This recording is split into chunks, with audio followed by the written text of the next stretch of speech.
किसान आंदोलन पर अचानक कुछ विदेशी हस्तियों की एंट्री ने हलचल मचा दी है और विदेशों का भी इस आंदोलन में हाथ है। यह बात अब धीरे धीरे सामने आ रही है। अमेरिकी pop star Rihanna, Greta Thunberg, उन्होंने ट्वीट में कहा कि हम किसानों के आंदोलन के साथ खड़े हैं और हैशटैग फार्मर प्रोटेस्ट का उपयोग भी किया। विदेशियों के इन ट्वीट के बाद भारत में इसका विरोध हो रहा है। भारत रत्न क्रिकेटर सचिन तेंदुलकर ने कहा कि भारत की संप्रभुता के साथ कोई समझौता नहीं किया जा सकता।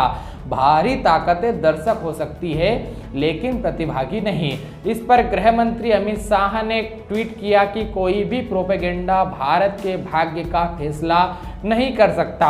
अक्षय कुमार, अजय देवगन और कई सेलिब्रिटीज ने भी विदेशी प्रोपेगेंडे का विरोध किया और हैशटैग इंडिया अगेंस्ट प्रोपेगेंडा के समर्थन में ट्वीट किया। मोदी सरकार के दूसरे कार्यकाल में जब से कुछ अहम फैसले हुए हैं उसके बाद इस सरकार का विरोध करने वाली शक्तियां बढ़ गई है।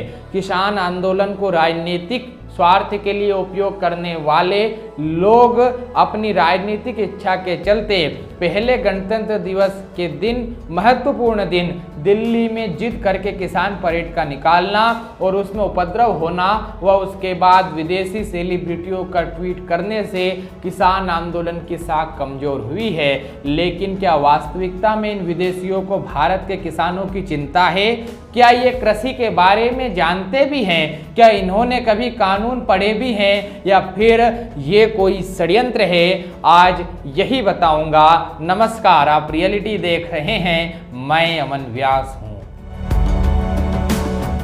जिन विदेशी सेलिब्रिटी ने कल किसान आंदोलन के समर्थन में ट्वीट किया है वे हैं रिहाना, ग्रेटा थनबर्ग और मिया। पहली पॉप स्टार है, दूसरी पर्यावरण एक्टिविस्ट और तीसरी अश्लील फिल्मों में काम करने वाली एक अभिनेत्री। अब विचारिए, जब इन तीनों के कार्यक्षेत्र अलग अलग हैं, तीनों के मध्य कनेक्ट होने का कोई माध्यम नहीं है, फिर भी इन तीनों ने एक ही दिन, एक ही विषय पर, एक ही हैशटैग का उपयोग करके एक ही प्रकार के कंटेंट को ट्वीट किया। इसके पीछे का कारण क्या है?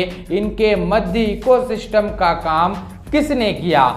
ग्रेटा थनबर्ग द्वारा गलती से एक प्लान शीट ट्वीट हो गई थी और उस प्लान शीट को बाद में उन्होंने डिलीट भी कर दिया, लेकिन तब तक वह वायरल हो चुकी है, सेव हो चुकी है। उस प्लान शीट की प्रामाणिकता इसलिए भी बढ़ जाती है क्योंकि इसमें प्राप्त जानकारी सत्य हुई है। इस प्लान शीट में 26 जनवरी को ट्विटर पर किसान परेड के दौरान जो ask India why hashtag trend करवाया गया उसके बारे में भी बात कही गई है।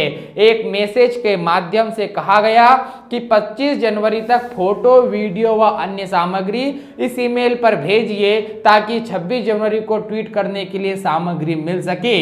इसके आगे के प्लान में 4 और 5 फरवरी को ट्विटर अभियान चलाया जाएगा। इसका समय उन्होंने 11 से 2 बजे तक का रखा है। उन्होंने यह समय तय किया है जिसे उन्होंने ट्विटर स्टॉर्म यानी ट्विटर आंधी का नाम दिया है। इस दस्तावेज से अलग जाते हैं तो आप समझिए कि जिन अंतर्राष्ट्रीय शख्सियतों ने ट्वीट किया है उनकी फॉलोवर्स की संख्या मिलियंस में है और 3 संख्याओं के मिलियंस में। ये लोग बिना पीआर के कुछ भी नहीं करते। तो इस मुद्दे को उठाने का कारण क्या है? 2 कारण हो सकते हैं। या तो इन्हें मोटी रकम ट्वीट करने के बदले में मिली हो या फिर ये इनका पब्लिसिटी स्टंट है। फिर से उसी दस्तावेज पर आइए तो उसमें लोगों से सहायता करने के लिए आगे आने को भी कहा गया है। हेल्प के कई प्रकार तय किए गए हैं जिसमें पहला है कि ऑन ग्राउंड सपोर्ट, यानी कि आप विरोध प्रदर्शन में जहां हो, जैसे हो वहां से विरोध कीजिए। अगर आप दिल्ली में जहां सीमाओं पर विरोध प्रदर्शन हो रहा है वहां आ सकते हैं तो वहां पर सम्मिलित होइए। साथ ही दुनिया के किसी भी कोने में आप रहते हैं वहां आसपास भारत की एम्बेसी हो तो भारत के दूतावास हो तो वहां जाकर विरोध प्रदर्शन कीजिए। यह सीधा सीधा भारत की छवि को विश्व पटल पर खराब करने का षड्यंत्र है। दूसरी सहायता उन्होंने मांगी है कि आप फोटो, वीडियो, ऑडियो, गाने, graphics, animation, tweet content, post content और जो भी आप सोशल मीडिया के लिए कर सकते हैं वे सामग्री बनाकर हमारी सहायता कीजिए। साथ ही कहा गया है कि किसानों के समर्थन में शॉर्ट वीडियो बनाइए और हमें ईमेल कीजिए। बहुत से ईमेल आइडिया इसके लिए उन्होंने बनाई हैं। इसी में आगे कहा गया है कि भारत में मानवाधिकारों के हनन का लंबा इतिहास है। उन्होंने संविधान की हत्या की जा रही है भारत में, ऐसा कहा और कहा कि हम 26 जनवरी को जब राजपथ पर मिलिट्री परेड होगी तब इसके विरोध में प्रदर्शन करेंगे।